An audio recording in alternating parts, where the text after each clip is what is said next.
CNN, quiet is good. That's the message from one senior Republican aide as Senate GOP leaders try and wrangle the votes for the Graham-Cassidy health care bill, the party's last-ditch attempt to repeal and replace the Affordable Care Act. That doesn't mean they're any closer to 50 votes they need to pass the legislation, but everyday Senators Lisa Murkowski and John McCain don't announce public opposition is another day the bill stays alive. What to watch Friday? Any movement on sweeteners and deals to win over holdout senators. White House role.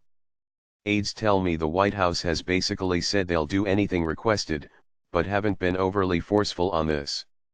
They want to get it done, but there is clearly a level of gun shyness after a few of their behind-the-scenes lobbying efforts blew up the first time around. We need their policy guys more than anything else right now, one aide said of the administration. And they're giving them to us. As to the president? Do no harm, the aide said.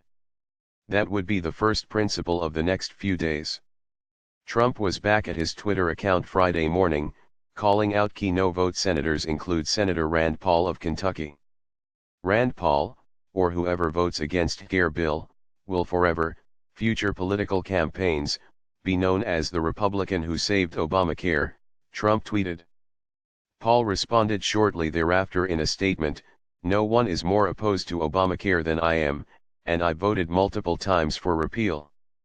The current bill isn't repeal and I won't vote for an Obamacare light bill that keeps 90% of the taxes and spending just so some people can claim credit for something that didn't happen." The Murkowski deals. There are a number of proposals floating around, some real, some less so, that are outlining potential deals to get Murkowski on board. Here's the smartest way to look at these right now. Options to boost the federal match and ease the spending caps in the Medicaid overhaul are the most likely right now, or at least the most fully fleshed out and being put on the table, per two aides with knowledge. Related, Trump privately tries to mend fences with Senate Republicans. As of now, Murkowski has not agreed to anything, per those aides. Her focus, as she has stated, has been about getting the best information she can from the Department of Health and Human Services and the Centers for Medicare and Medicaid Services. Flashback, Murkowski in June told several reporters that a sweetheart deal to get me wasn't something she was looking for.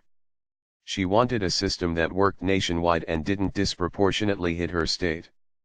The Alaska governor, who is opposed to this, also said on NPR Thursday night that he didn't like short-term benefits for the state via deals because it would hit the state hard later. About that CMS information.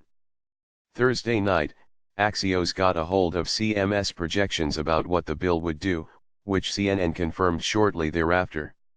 Short summary, they're better than outside analyses, but still not good.